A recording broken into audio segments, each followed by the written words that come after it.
Hey everyone, welcome back. Ready for another deep dive into ancient mysteries? Always. Awesome. Today we're looking at the Epic of Gilgamesh. Ah, a classic. It is. And we'll be using a presentation by Billy Carson from 4Biddenknowledge as our guide for this one. So are we talking about the Anunnaki connection again? That's right. We're going to go deep on that. Hmm. But also looking at some of the bigger questions this epic raises about humanity knowledge and maybe even what it means to be a god. Okay. I'm intrigued. Where do we start? Well, first things first.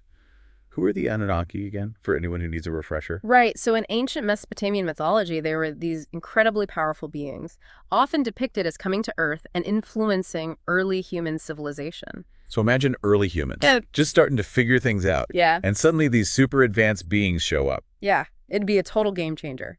And that's kind of what we're exploring here. How much did the Anunnaki impact human history? Exactly. Yeah. Now, Carson really emphasizes the superhuman aspects of Gilgamesh. I mean, this guy's described as a giant of a man, super strong, a protector, a builder, Yeah. and incredibly driven to learn. That's interesting. What kind of knowledge was he seeking? That's a great question. He travels the world looking for answers, searching for something more. It really speaks to that human desire to understand the world, to push boundaries, to figure out what it all means. Yeah, we all have that curiosity in us, that drive to explore and learn. It's like a fundamental part of being human. Totally. But here's where things get really wild. Oh, I know where you're going with this. Gilgamesh wasn't just any human. He was 2/3 Anunnaki and 1/3 human. It's like he was a hybrid design, maybe? That's what Carson suggests. And it raises some crazy questions. I mean, could ancient myths actually be reflecting advanced genetic engineering? Right. Like, what if we're only now catching up to technology that existed thousands of years ago? Mind-blowing, right? And if that's true, what does it mean for our understanding of human potential? Okay, so we've got this superpowered king with a mysterious connection to the Anunnaki. Now let's talk about Enkidu. Ah, the wild man. Exactly. He's described as this totally untamed being living among animals, hairy strong, completely unaware of human society. It's almost like he represents pure primal energy, the raw power of nature. So how does this wild man end up meeting the king of Uruk? Well, a trapper stumbles across Enkidu and is terrified by him, runs back to Gilgamesh for help. Okay, so what does Gilgamesh do? Send in an army Nope. He sends in a harlot Shamhat. to seduce Enkidu. Exactly. The idea was to lure him away from the wild. Wow, talk about an unconventional strategy. Right. It's definitely a moment that makes you think about the power dynamics of the time and how they viewed female sexuality. Definitely.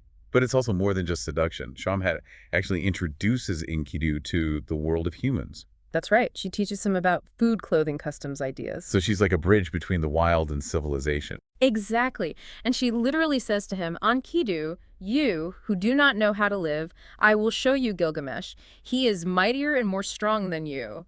It's almost like she awakens his self-awareness. It's a classic nature versus nurture theme. Yeah. You know how much of who we are is determined by our biology and how much is shaped by our experiences? It's a question we're still grappling with today. Absolutely. And Enkidu's transformation really highlights the power of exposure to new ideas. Right. Like, think about how much you've changed and grown over time based on the things you've learned and experienced. It's incredible how much our environment shapes us. So we've got this wild man being drawn into civilization. Yeah. But before these two meet, there's another layer to add: dreams and prophecies. Ah, yes. Gilgamesh has these vivid dreams about a falling meteorite and an axe. And his mother, an all-knowing figure, interprets them as prophecies. The message, a mighty comrade is coming who will save Gilgamesh's life. And Carson suggests this is foreshadowing Enkidu's arrival. Right, like destiny is bringing them together. But it also makes you wonder, why are we so fascinated by prophecies? It's like we have this innate desire to know the future, to make sense of the unknown. Definitely. Now, here's where Carson throws in a real curveball. Oh yeah, I remember this. He says, and I quote, "The Anunnaki knew themselves. They weren't gods. They were just masquerading as gods." Whoa. Okay, so what does that even mean? Right. It's a powerful statement. It makes you question what it means to be a god. Were they intentionally deceiving humans? Or could it be that their technology was so advanced that it seemed like magic? That's a great point. Imagine how we might react to technology from 1,000 years in the future. It might seem supernatural to us. Exactly. Yeah. So how does that change our understanding of power, authority, belief itself? It's like our whole perception of reality is being challenged. That makes you wonder, If we could be misinterpreting things today, ascribing things to the divine that might have a more technological explanation. Okay, so we've got this prophecy about a mighty comrade, a wild man being drawn into civilization, and the suggestion that gods might not be what they seem. Where do we go from here? Well, let's not forget that Gilgamesh's city was a happening place. Right. Carson describes it as this bustling hub, full of festivals, music, a certain energy. People adorned themselves in fine clothing. There was a sense of celebration. Sounds like a nonstop party. Maybe. But it's also where Shamhat brings Enkidu to introduce him to Gilgamesh. And to set up that epic showdown we've been talking about. Exactly. But remember, Enkidu has undergone a transformation. He's no longer just a wild beast. He's developed self-awareness. And he even challenges Gilgamesh, saying, "I am the mighty one. I will change the order of things." It's a clash of titans, but it's not just about brute strength. It's about the clash between two different ways of being, the civilized and the wild. So what happens when these two forces collide? Well, according to the epic, Gilgamesh and Enkidu do indeed fight, and it's a battle for the ages. Okay, I'm on the edge of my seat here. Give us the details. The text describes their struggle vividly. They grapple, wrestle, tear at each other's clothes. The very foundations of Uruk shake with the force of their combat. Talk about an entrance. But here's the thing. Neither of them actually wins. Nope. They fight with incredible intensity, but eventually they reach kind of a stalemate. Exhausted, I'm guessing. Yeah, totally. But in that moment of exhaustion, something shifts. They recognize each other's strength and maybe something more. What do you mean? It's like they see themselves in each other, a kind of kindred spirit thing. So instead of this decisive victory, we have connection. Exactly. They embrace, start laughing, become the best of friends. From rivals to brothers in arms. That's a pretty wild turn of events. It is, and their bond becomes crucial to their journey. They face all these challenges together that neither could have overcome alone. So this initial conflict actually leads to this powerful partnership that allows them to achieve great things. It highlights a recurring theme in the epic, the importance of companionship. Finding those who complement your strengths. And help you face your weaknesses. Exactly. It's a really powerful message about connection. Like that saying, if you want to go fast, go alone. If you want to go far, go together. Totally. Now, their bond also raises another interesting question. What's that? Could this intense connection between Gilgamesh and Enkidu be related to their shared Anunnaki heritage? That's a fascinating thought. Like maybe there's this deeper, almost genetic reason for their immediate and powerful bond? It adds a whole other layer to their relationship. It makes you wonder about how much the Anunnaki might have influenced human connections in general. Okay, so we've got this powerful bond forged through conflict. Now let's talk about some of their adventures, specifically the one with Humbaba. Yes, the guardian of the cedar forest. Sounds pretty intense. He was, Humbaba is described as this monstrous being tasked with protecting this sacred forest. So it's like a classic hero versus monster story. It is, and it's full of symbolism. The cedar forest represents nature's power, and Humbaba is its protector. So Gilgamesh and Enkidu are basically challenging nature itself. In a way, yes. And their victory over Humbaba cements their status as heroes. But I bet it also comes with consequences. You're right.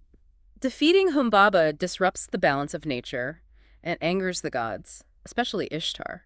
Who had a thing for the cedar forest, right? Yeah, she did. And she's not happy about it. So what happens? As retribution, Ishtar unleashes the bull of heaven upon Uruk. The bull of heaven? That doesn't sound good. But it wasn't. This bull is a force of destruction. It brings drought, famine, chaos. So now Gilgamesh and Enkidu have to deal with the wrath of a god. Exactly. And this time the stakes are even higher. It's not just about their own glory. It's about protecting their city and its people. How do they even begin to fight a divine being? Well, remember, Gilgamesh is part Anunnaki himself. Right, so he's not completely outmatched. And with Enkidu by his side, they face the bull of heaven in this epic battle. Okay, I need to know who wins. Well, through incredible courage, strength, and maybe a bit of luck, Gilgamesh and Enkidu managed to slay the bull of heaven. Wow, talk about a victory. But I'm sure it comes at a price. You're absolutely right. The gods aren't happy about being defied, and their actions will have major consequences for both Gilgamesh and Enkidu. This is where things take a darker turn, right? Yeah, the slaying of the bull of heaven marks a turning point in the epic. Things are about to get really heavy. So what happens next? Well, the gods decide that one of them must die as punishment for killing the bull. Oh, wow. That's intense. So who ends up paying the price? Enkidu. He falls terribly ill, suffers immensely, and eventually dies. Man, that's heartbreaking. After everything they've been through together. It's a devastating loss for Gilgamesh. It shakes him to his core and forces him to confront his own mortality. I can't imagine facing that kind of grief, especially after being so focused on conquering the world. It triggers a profound change in Gilgamesh. He becomes obsessed with finding a way to cheat death. To become immortal. Exactly. He sets out on a journey to find Utnapishtim, the man who survived the Great Flood and was granted immortality by the gods. This is like a quest for eternal life. It is, and it's full of challenges and trials, but eventually Gilgamesh finds Utnapishtim. So does he get his answer? Does he find the secret to immortality? Not exactly. Utnapishtim tells him that immortality wasn't something he achieved, it was a gift, a unique circumstance related to the flood. So Gilgamesh's hopes are dashed. But instead, Utnapishtim shares his own story. The story of the flood and how he was chosen to preserve humanity. So it's a lesson in acceptance. You could say that Gilgamesh doesn't get the answer he wants, but he does gain wisdom. He comes to understand that death is an inevitable part of life. And that acceptance allows him to return to Uruk transformed. Exactly. He's no longer the same ambitious king. He's a wiser ruler who understands the preciousness of life and the importance of legacy. Right, so we left off with a pretty heavy situation. The gods have decreed that either Gilgamesh or Enkidu has to die as punishment for slaying the bull of heaven. Right. It's a classic example of divine retribution. You mess with the gods, and they mess right back with you. No kidding. So who ends up taking the fall? Well, the fate falls on Enkidu.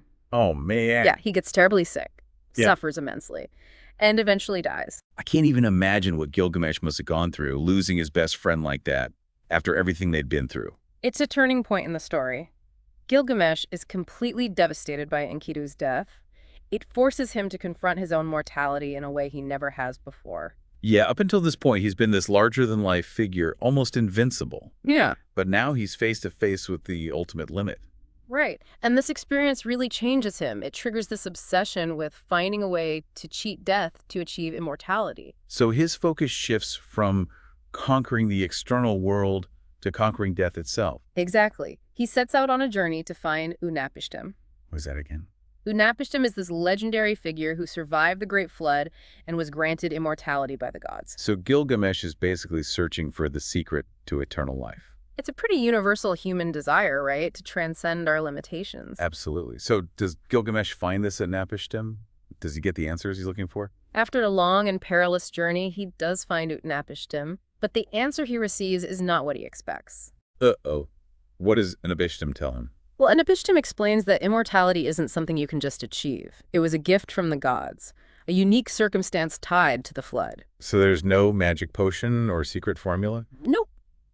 But Utnapishtim does share his own story with Gilgamesh, the story of the flood and how he was chosen to preserve humanity. So instead of a solution, he gets a story. It's more than just a story, though. It's a lesson about survival, loss, and acceptance. So even though Gilgamesh doesn't find the answer he wants, he gains something else. Wisdom. He comes to understand that death is an inevitable part of life, a natural cycle that can't be broken. And that's a huge realization. It's not about defying death, but about accepting it as part of existence. Right. And that acceptance is what allows Gilgamesh to return to Uruk transformed. So he's not the same guy who left. Not at all. He's no longer just this ambitious king obsessed with power.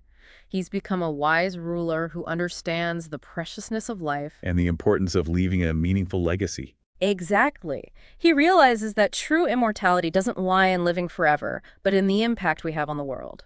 It's a beautiful and bittersweet ending to his epic journey. It really is.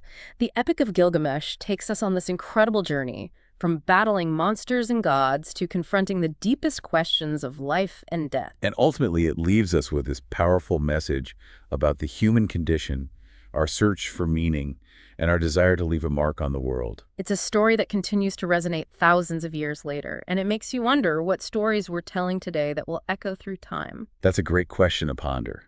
And on that note, I think we'll wrap up our deep dive into the Epic of Gilgamesh. Thanks for joining us on this journey. We hope you enjoyed exploring these ancient mysteries with us, and we'll see you next time for another deep dive.